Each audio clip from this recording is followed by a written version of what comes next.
Yun, magandang araw po sa inyo lahat. Welcome po sa Makapili TV. Rekta na po tayo. Hindi na talaga nadala itong si Bongbong Marcos. Kasi tuwing ito may sinasabing pagbibida, pagyayabang, nagbubumerang sa kanya, sumasabog sa kanyang panga.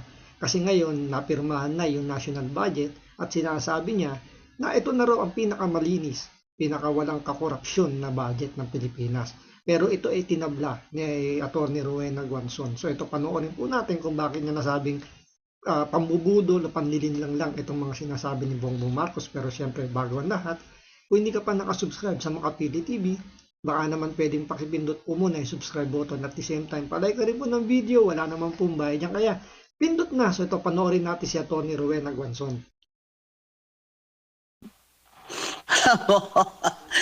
Pinakamalinis.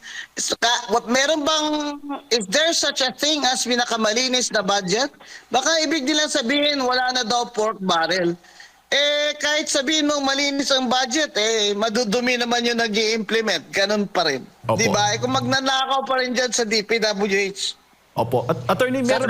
sa Department of Agriculture, wala rin. Ang ibig nila sabihin siguro dahil na-minimize nila yung pork barrel, pero hidden. Sinasabi ni Senator Amy Marcos, yung pork barrel nila hindi halatang baboy kasi giniling. Opo, opo. Dito nga po, ang sinasabi, yung tinuturing po yung pork barrel, alin po ba dito sa budget natin ngayon yung nakikita po yung red flags? Tingnan mo yung DPWH, malaki pa rin ang budget niya. Wala naman problema niyan dahil infrastructure drives the drives also the economy by because of the construction. Pero kung titingnan mo, dapat dinisclose nila sa atin alin diyan. Ang sinasabi kasi nila, wala na daw flood control projects except doon sa may mga foreign funding. Hindi naman nila sinasabi sa atin alin doon ang may foreign funding para ma-monitor din ng mga bansang inutangan nila. Ibig sabihin, nangungutang pa rin ang administrasyon ni BBM. Opo. Para dito, i-funding sa...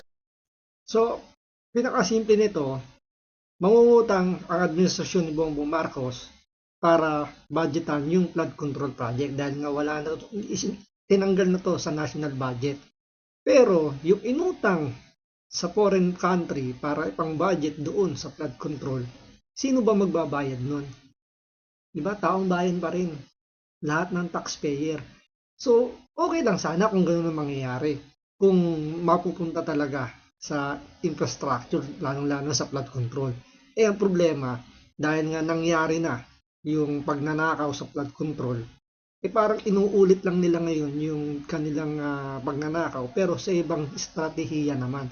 So, ito yung sinasabi nila na parang naglagay ka ng nilagay mo si Dracula doon sa blood bank na naglagay ka pa ng isang zombie para magbantay kay Dracula. So ganito yung ginagawa ni Bongbong Marcos ngayon na ginagawa niya talagang mga ob-ob ang mga Pilipino. Pero buti na lang, may mga kagaya nito nila Atty. Rowena Guanzon, nila na alam niyo na kapapano binubusisi talaga kung ano yung nangyayari sa budget. So hindi tayo pwedeng maniwala agad-agad sa mga sinasabi ni Bongbong Marcos kasi nga, itong si Bongbong Marcos mahilig na mambudol. Funding sa budget na ito na nanakawin lang din ng mga corrupt. Yun ang problema kasi basic eh. We are a poor country. Tapos ganyan kalaki ang budget nyo, 6.7 trillion, di deficit pa rin. Kasi ang sabi nga ni Secretary Recto, 1.6 trillion pa ang utang na babayarin dyan bawat taon-taon. Di deficit yan. Saan nila kukunin yan? Hindi sa taxes natin. Pinipilit nila tayo lagi sa VAT na yan na 12% eh. Ayaw ni Recto ibaba ng 10%. Dahil tayo ang nagbabayad ng utang ng administrasyon ni BBM na puro magnanakaw. Hindi nila, mga kababayan, nililin lang tayo nito ni BBM eh. Nililin lang niya tayo.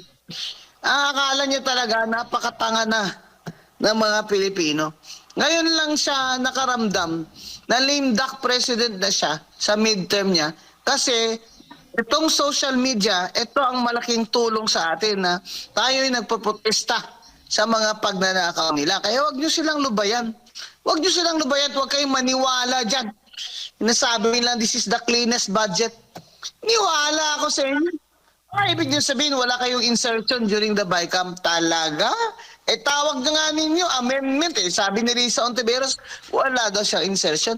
Meron siyang amendment. Sabi ni Frank Drilon, Senate President Frank Drilon, amendment at insertion, parehas lang yun. Sino ba mas matalino? Si Senate President Drilon o si Senator Risa Ontiveros? Ang hirap. Pero ang sagot nga dyan ni Alan Cayetano, ni Senator Alan Peter Cayetano, yung insertion tsaka amendment, depende yan kung sino yung gagamit. Kapag ito ay nakalinya sa administrasyon ni Bongbong Marcos, amendment yun.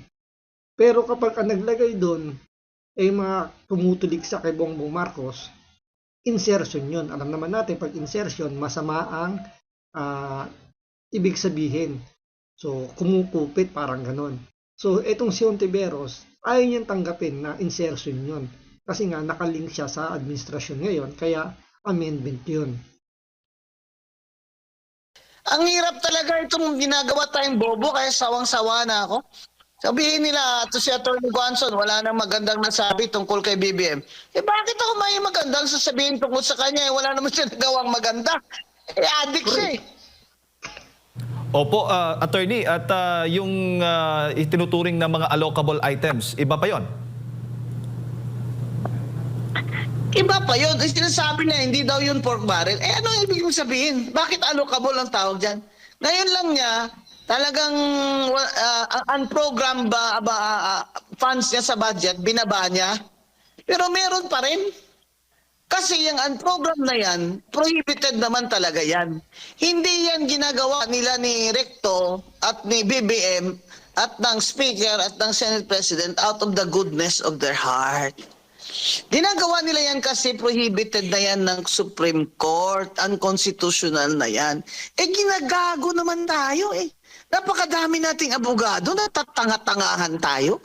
That is prohibited, that is unconstitutional. It's unconstitutional to remit all excess or reserve funds of government-owned and controlled corporations. Yan ang ginagamit noon ni BBM for 3 years bilang pundo ng kanyang unprogrammed funds kung saan ang unprogrammed funds, presidente lamang ang makaka-release niyan. Kaya BBM, wag mo na kaming gawing tanga kagaya mo. Alam naman namin na ikaw lang makakalabas ng unprogrammed funds. Kaya nag-resign yung Secretary Amina. Hindi niya na kaya yung batikos dahil totoo naman. Walang unprogrammed funds sa budget na yan General Appropriations Act na pwedeng lumabas o ma-implement kung walang pirma ang presidente. So wag na tayong gagawing tanga na for 3 years ginawa niya yan. At ano ang paraan para makakuha sila ng perang kukurakutin nila? Lahat ng reserve funds natin sa PH, Philippine PhilHealth, kinuha nila 89 billion. Sa PDIC natin, more than 100 billion. Ano pala, gatasan pala yon? Government-owned and corporations, ginagawang milking cow ni BBM para ipondo niya sa unprogrammed funds niya. Ang unprogrammed funds, dapat lang yan may mga excess revenues na hindi inasahan. I-replay niyo yung mga interview ni Secretary Recto. Lumabas din yun sa kanya dahil alam niya naman hindi tayo tanga. Ang unprogrammed funds na yan, that's just in the budget, pero wala yung pondo. Pupunduhan lang yan sa excess revenue. Kaya Ito pa lang si Rap Recto, makatirin yung kamay, no? Lahat ng pwedeng kuhanan ng budget, kinuhanan. Yung PhilHealth, 60 billion pesos. Yung PDIC, kinuhanan din ng pondo.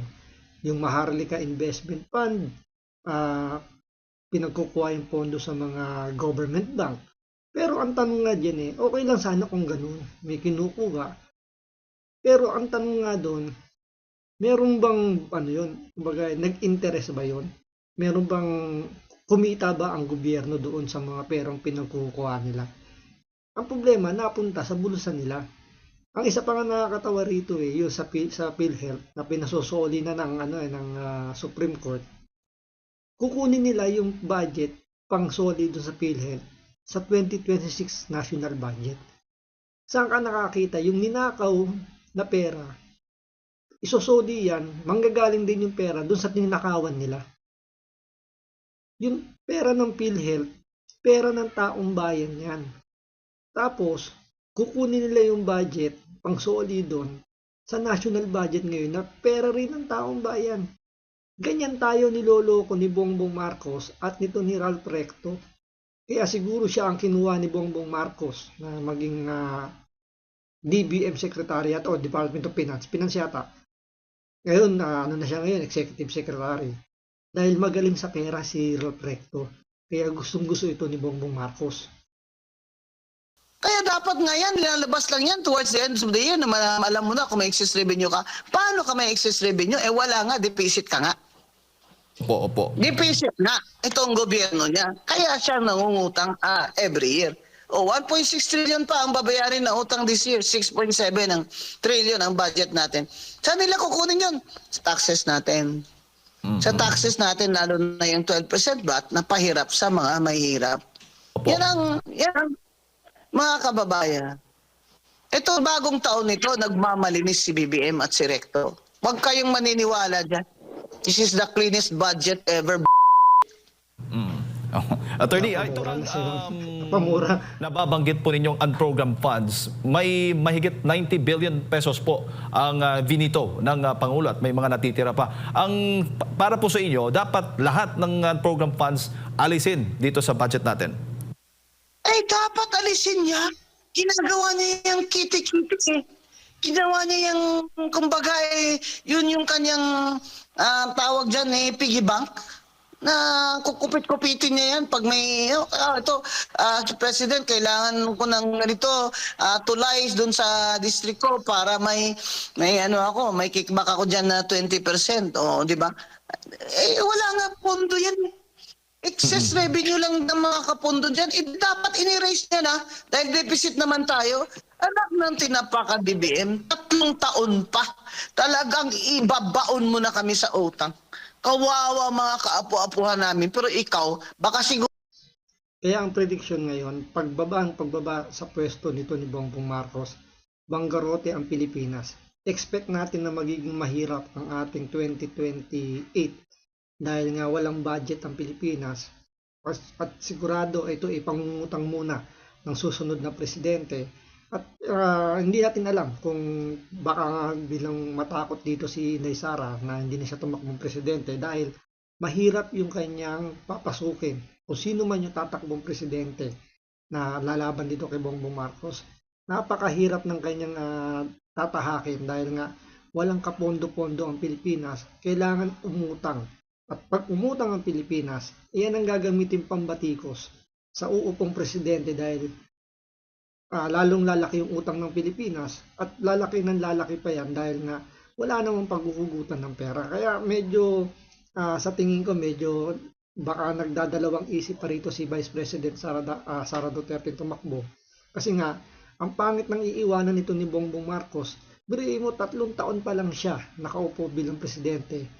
Nalagpasan niya na yung tatay niya. So yun ang legacy iiwanan nito ni Bongbong Marcos. 3 taon na nakaupo, 3 taong baon sa utang ang Pilipinas.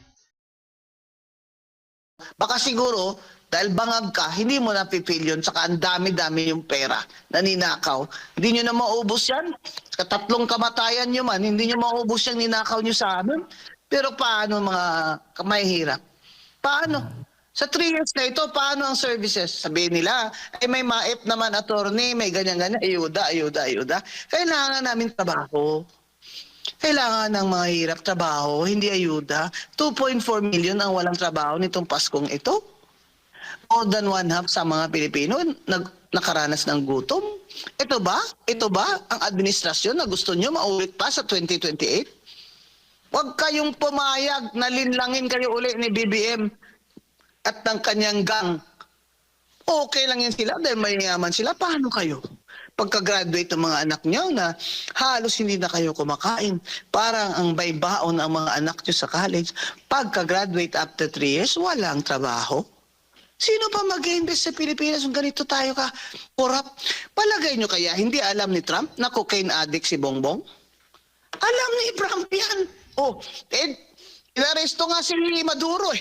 Dahil nagda-drug trafficking eh. Anong sinabi ni Trump? Lahat kayo, mga heads of state, na mga drug traffickers kayo at drug users, hindi kami papayag dyan. Kinaprotect siyempre ng Amerika yung kanyang it wants to protect its nation and its people. Alam din ng Amerika lang sumisira sa kanyang mga young people ay itong drugs. Kaya talagang matindi sila sa pagbabawal ng drug trafficking to America. And the Philippines is a transit country ng drugs. Alam din ni Trump yan. Eh tayo, huwag tayong magpapaloko dyan kay BBM Gang. Nakapalibot dyan sa kanya, puro adik. Kaya tingnan nyo nangyari sa atin. Lahat sila, bulsa lang nila, inuuna nila. Bagong taon, walang pag-asa kay BBM. Huwag kayong maniwala dyan. Kailangan Correct, di ba? Pagpasok pa lang ng itong taon na 2026, pinirmahan yung 2026 national budget na punong-puno pa rin ng korupsyon. Na huwag tayong maniwala kay Bongbong Marcos na ito yung pinakamalinis.